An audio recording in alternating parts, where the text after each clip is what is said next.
Hello students, I am Pooja, chemistry educator of Bansal Academy। तो आज के इस वीडियो में हम हमारा कंटिन्यू कर रहे हैं केमिकल काइनेटिक्स। तो लास्ट क्लास में लेक्चर 1 में हमने स्टडी कर लिया था रेट ऑफ रिएक्शन। ठीक है, रेट ऑफ रिएक्शन भी हमने देख लिया था, types of rate of reaction हमने देखा था वहां पर, instantaneous rate and average rate. And third जो हमने देखा था वो हमारा क्या था कि rate of reaction involving stoichiometry coefficient. Right, तो यहाँ तक का पार्ट हमारा कंप्लीट हो गया है। उसके बाद हम आज की क्लास में जो हम बात करने वाले हैं वो करने वाले हैं ऑर्डर के ऊपर। ठीक है, ऑर्डर, मॉलिक्यूलैरिटी, ये क्या चीजें होती है। ठीक है, तो देखिए उससे पहले ना हमारे पास सबसे पहले क्या होता है, एक होता है लॉ ऑफ मास एक्शन, है ना। अब इसके अकॉर्डिंग हम क्या लिखते हैं, मान लीजिए हमारे पास एक रिएक्शन है। ठीक है, let us consider a reaction, let us consider a reaction. ठीक है, A plus B gives C।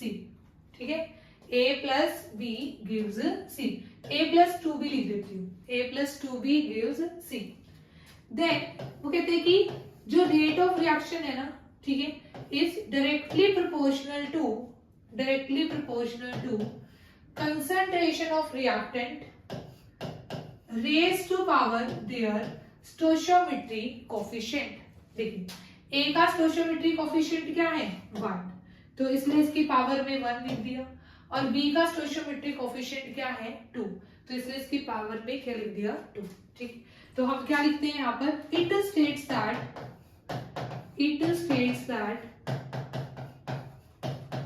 rate of reaction is directly proportional to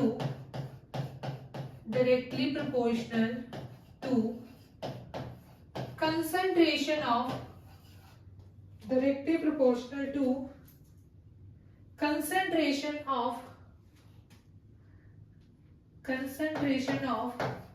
reactant raised to power their stoichiometry coefficient।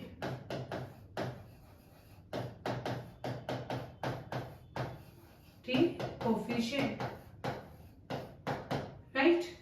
ठीक है, 1 मिनट से, हाँ जी।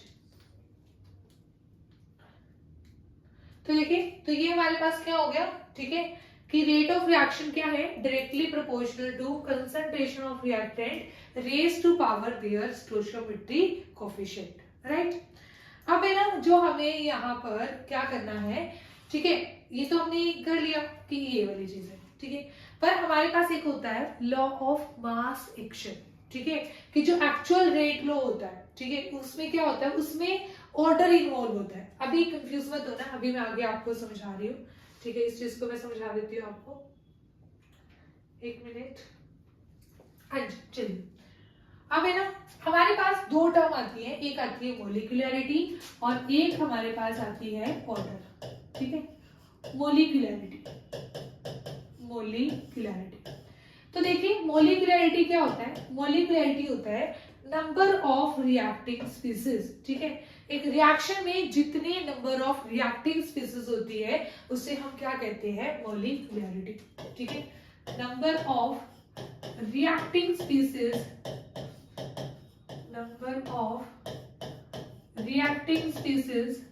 Are known as molecularity. ठीक है, तो देखिए नंबर 4 एग्जाम्पल, मान लीजिए हमारे पास ये रिएक्शन है, A plus B gives 2C। ठीक है, अब देखिए रिएक्टिंग स्पीसीज क्या है, रिएक्टिंग स्पीसीज रिएक्ट करने वाले मतलब रिएक्टेंट।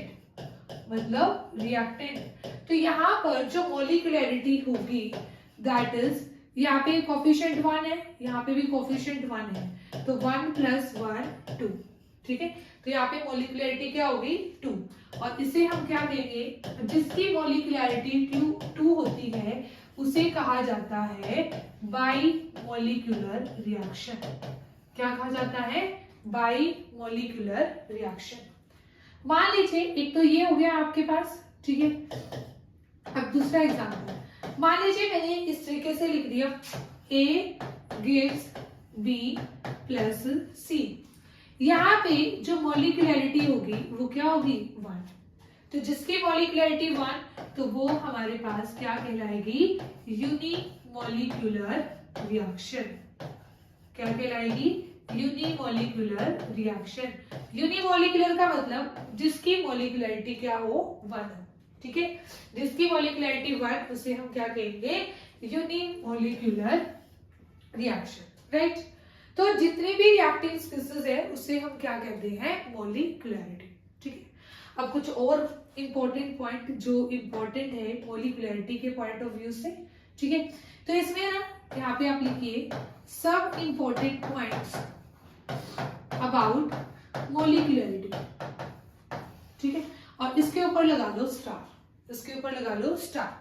अब पता है क्या है यहाँ से क्वेश्चन कैसे पूछेगा सब इंपॉर्टेंट पॉइंट्स पे। आपको ना स्टेटमेंट जैसे दे दी जाती है और आपसे ये पूछ लिया जाता है कि which one of the following is correct statement, which one of the following is incorrect statement, तो आपके पास ये वो वाला क्वेश्चन बनता है, ठीक है। एग्जाम में क्वेश्चन आया हुआ है, इवन नेट के एग्जाम में भी यहाँ से एक बार क्वेश्चन पूछा गया था, ठीक है।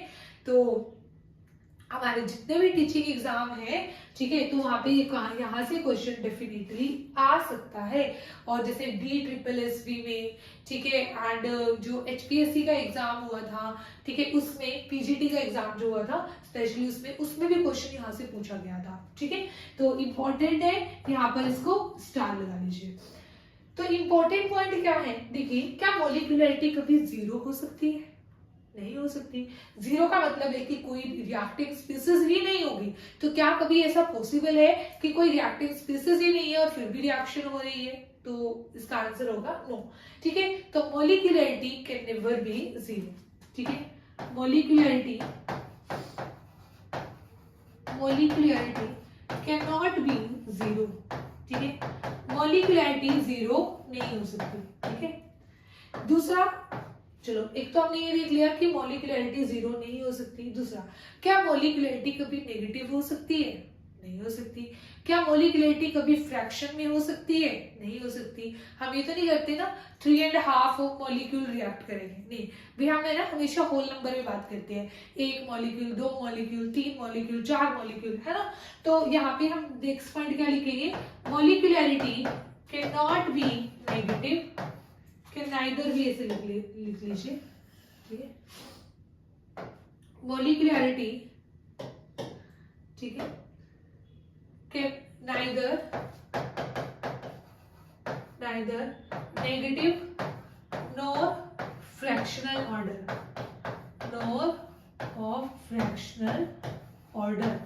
ठीक है।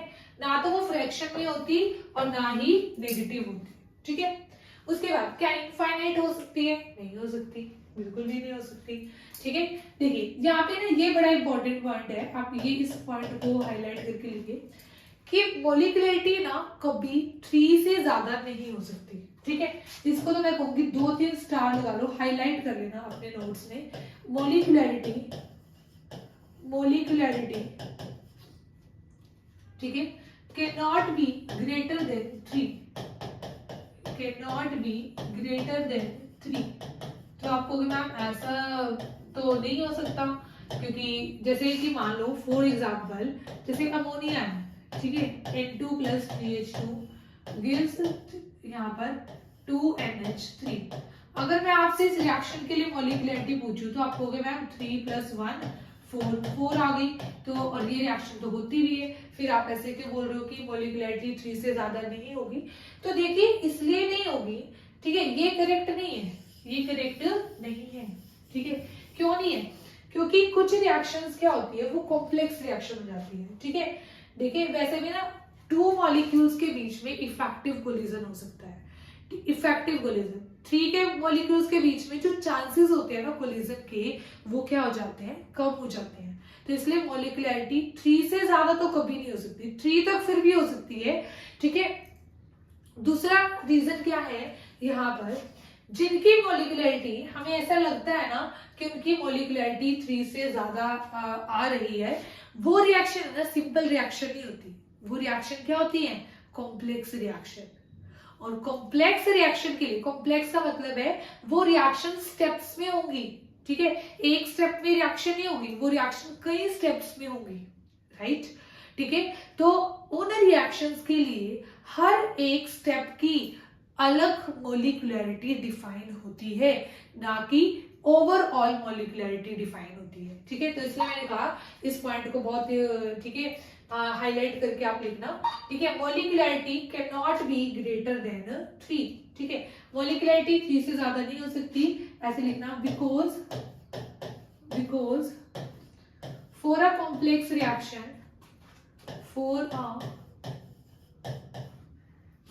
ऐसे लिखना, हाँ वही, इसको ऐसे भी मत लिखो, molecularity can not be greater than 3, दोबारा लिखो इसको,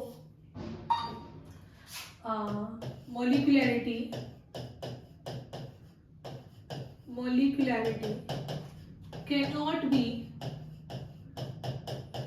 cannot be greater than 3, ठीक है, क्यों नहीं होती, ठीक है, ऐसे लिखना, greater than 3 for a complex reaction, ठीक है, ऐसे लिखना, for the reaction for which molecularity comes out to be greater than 3 are complex reaction, ठीक है। वो रिएक्शन जिनके लिए मान लीजिए देखने में आपको ये लग रहा है मोलिकुलरिटी ग्रेटर देन 3 है, ठीक है, इन actual they are complex reaction,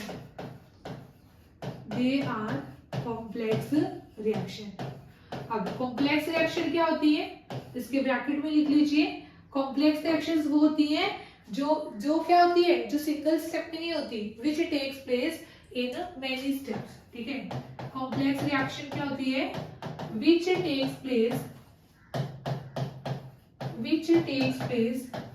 in many steps, ठीक है, जो कई स्टेप्स में होती है, ठीक है, उन्हें हम क्या कहते हैं, complex reaction.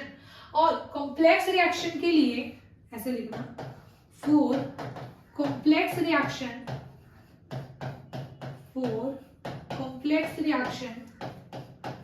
Molecularity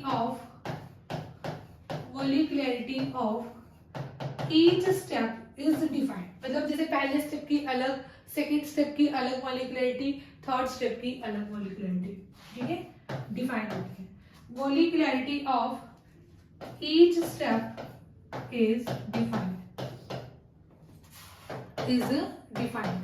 overall molecularity define नहीं होती, ठीक है। तो ये रीजन होता है कि जो मोलिकुलरिटी है वो 3 से ज्यादा नहीं हो सकती।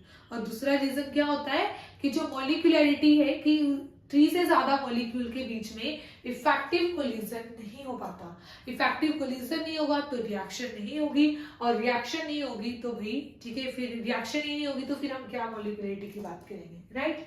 तो देखिए, चलिए नेक्स्ट हमारे पास क्या आती है, टर्म ऑर्डर, ठीक है, next is order.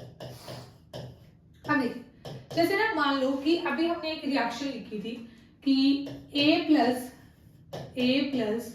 2B gives C, ठीक है।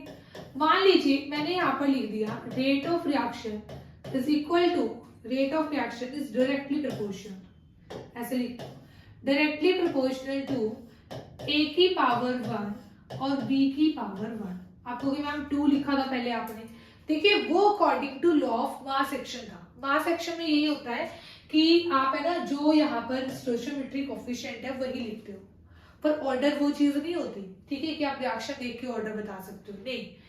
अब देखिए जो यहाँ पर ऑर्डर क्या हो जाएगा, यहाँ पर ऑर्डर हो जाएगा 1 + 1 2, ठीक है, क्योंकि जो ऑर्डर है ना, देखिए मॉलिक्युलरिटी हम रिएक्शन को देखकर बता सकते हैं, ठीक है। यहाँ पे आप एक पॉइंट और ऐड कर लीजिए मॉलिक्युलरिटी में। पहले मॉलिक्युलरिटी आपने सिर्फ रिएक्शन देखी और बता दी कि 1 आई मॉलिक्युलरिटी 2 आई, तो ये एक थ्योरेटिकल कॉन्सेप्ट है, ठीक है। Molecularity it is a theoretical concept, ये एक थ्योरेटिकल कॉन्सेप्ट है।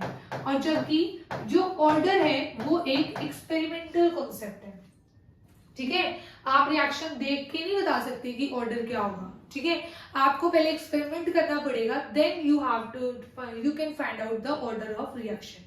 तो अब क्वेश्चन आप ही कहोगे मैम अगर हम एक्सपेरिमेंट से ही ऑर्डर निकाल सकते हैं तो क्वेश्चन कैसे करेंगे, एग्जाम में थोड़े हम एक्सपेरिमेंट करने बैठते हैं, है ना। और ऐसा भी नहीं होता कि मान लीजिए आपके पास ग्रेजुएशन लेवल तक आपके पास अगर केमिस्ट्री आपने पढ़ी है तो फिर आप कहोगे कि मैम हमने, ठीक है, केमिकल काइनेटिक्स के एक्सपेरिमेंट भी नहीं किए। तो देखिए उस चीज की जरूरत नहीं है, वो डाटा हमें गिवन होता है, हमें उस डाटा को अप्लाई करना आना चाहिए, ठीक है। तो वो हम सीख लेंगे, उसके लिए आप वरी मत करो।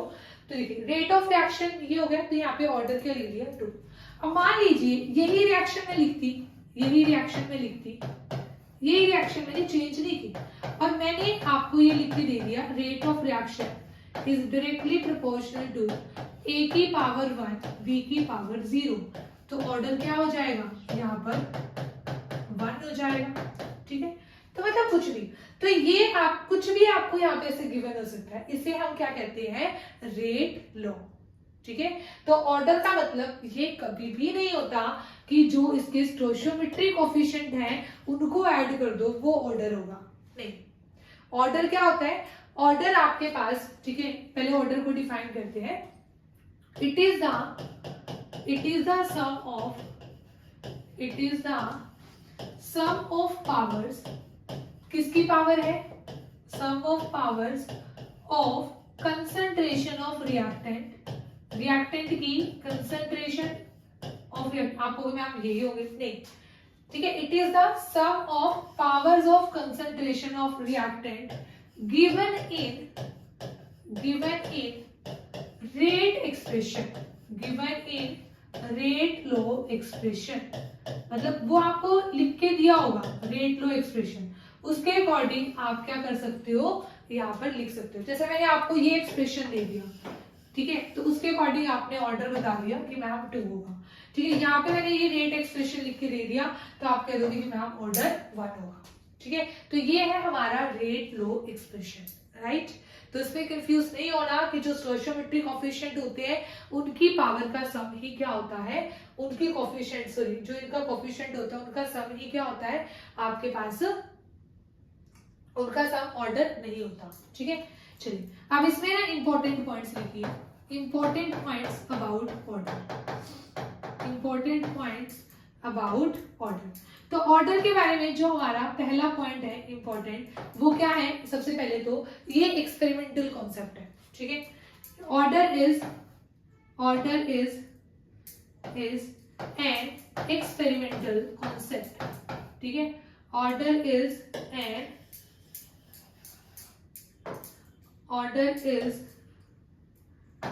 एन एक्सपेरिमेंटल कॉन्सेप्ट, ठीक है।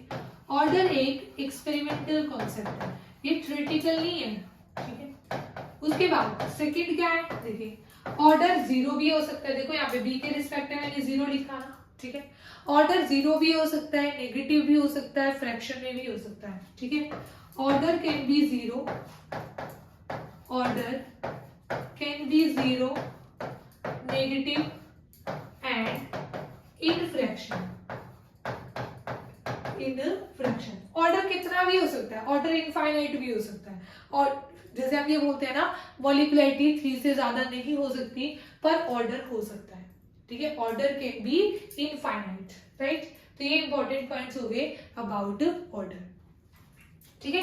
तो यहाँ पे ये एक्सपेरिमेंटल कॉन्सेप्ट है, ये चीज इंपॉर्टेंट है यहाँ पर हमारे पास अबाउट ऑर्डर ऑफ रिएक्शन। अब यहाँ पे ना एक क्वेश्चन बड़ा इंपॉर्टेंट, ठीक है। ये क्वेश्चन तो काफी बार एग्जाम में आया हुआ है, ठीक है। ये PYQ है जी। वो क्वेश्चन क्या है, मान लीजिए कोई एलिमेंट्री रिएक्शन है, ठीक है। 4 ऐसे होता है, देखिए 4 एलिमेंट्री रिएक्शन, 4 एलिमेंट्री रिएक्शन, ठीक है, the order of reaction depends, the order of reaction depends, the order of reaction depends on, ठीक है। देखिए यहाँ पर फर्स्ट आपके पास ऐसे ऑप्शंस आए थे, फर्स्ट टेम्परेचर ऑफ रिएक्शन किसके ऊपर डिपेंड करता है, second pressure, second pressure of reaction, ठीक है, third concentration of reactant and product, ठीक है, एंड फोर्थ है मोलिकुलरिटी ऑफ रिएक्शन, ठीक है। अब मैं आपको एक चीज बताती हूँ क्या है, ठीक है, फिर आपको इसका आंसर आ जाएगा, ठीक है। जो एलिमेंट्री रिएक्शंस होती है ना, सबसे पहले तो वो क्या होती है, एलिमेंट्री रिएक्शंस होती है जो सिंगल स्टेप में होती है, जो क्या होती है, सिंगल स्टेप में। अगर वो एग्जाम में कहीं मेंशन कर दे वो एलिमेंट्री रिएक्शन है, तो आपके पास जो ऑर्डर ऑफ रिएक्शन क्या होगा, जो उसकी मॉलिक्युलरिटी होगी, ठीक है।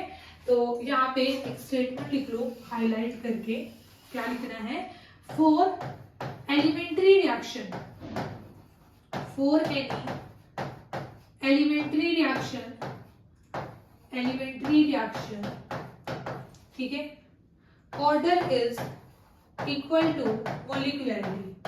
जो रिएक्शन की मॉलिक्युलरिटी होगी ना, वही क्या होगा, ऑर्डर होगा, वही क्या होगा, ऑर्डर होगा, ठीक है। ये ऐसा क्वेश्चन काफी बार आता है, ठीक है, कि एलिमेंट्री रिएक्शन लिखा होता है और उसके लिए आपको रिएक्शन दे देती है, उसके अकॉर्डिंग ही ऑर्डर आता है, ठीक है। फिर हम वहां पे कंफ्यूज ऐसे हो जाते हैं कि ये तो एक्सपेरिमेंटल कॉन्सेप्ट है, ठीक है, यहाँ पे हम कैसे ऑर्डर बताएं, ठीक है। तो वो कुछ नहीं होता, एलिमेंट्री रिएक्शन के लिए ऑर्डर किसके इक्वल होता है, मॉलिक्युलरिटी के लिए होता है, ठीक है। देखिए क्वेश्चन कैसे पूछा गया था कि for elementary reaction the order of reaction depends on, कि जो ऑर्डर ऑफ रिएक्शन है वो किसके ऊपर डिपेंड करता है, कहते हैं temperature of reaction, no, pressure of reaction, no, concentration of reactant, नहीं। अगर कंसंट्रेशन ज्यादा हो गई, मान लीजिए आपने रिएक्टेंट की कंसंट्रेशन ज्यादा ले ली और प्रोडक्ट की ले ली, तो उससे क्या फर्क पड़ेगा, उससे ऑर्डर पे थोड़े कोई फर्क पड़ता है, ऑर्डर में नहीं पड़ता, ठीक है, कि मतलब किस रेट से रिएक्शन हो रही है, नो। तो मॉलिक्युलरिटी के ऊपर वो क्या करता है, डिपेंड करता है, राइट। तो ये अच्छा क्वेश्चन था आपके पास, ठीक है। अगेन ये क्वेश्चन पीजीटी के एग्जाम में पूछा गया है, ठीक है, एंड ये क्वेश्चन आया था हमारे गेट के एग्जाम में, गेट का एग्जाम होता है ना, तो देखिए, तो आपने ये स्टैंडर्ड क्वेश्चन है, ठीक है, मैं जो भी करवाऊंगी आपको स्टैंडर्ड क्वेश्चन करवाऊंगी, और ठीक है, चाहे वो आपके पास इजी क्वेश्चन हो, चाहे थोड़े से आपके पास डिफिकल्ट क्वेश्चन हो, ठीक है, बट जो हमारे एग्जाम में आए हुए हैं, ठीक है, साथ साथ मैं आपको, ठीक है, वो चीजें बताती जाऊंगी, एक एक दो क्वेश्चन हम यहाँ पर करते रहेंगे हर एक क्लास में, राइट। और बाकी तो फिर आपको जो असाइनमेंट्स हैं और ठीक है, जो हमारे टेस्ट सीरीज है वो वहाँ पे आपको मिल ही जाएगा, ठीक है, सारे क्वेश्चन आपको, ठीक है। तो ये हमारे पास क्या हो गया, ऑर्डर ऑफ रिएक्शन, राइट। तो ये हमारे पास क्या थे, डिफरेंसेस थे between molecularity and order of reaction, right. तो मिलते हैं नेक्स्ट वीडियो में, नेक्स्ट लेक्चर में। Okay students, bye bye.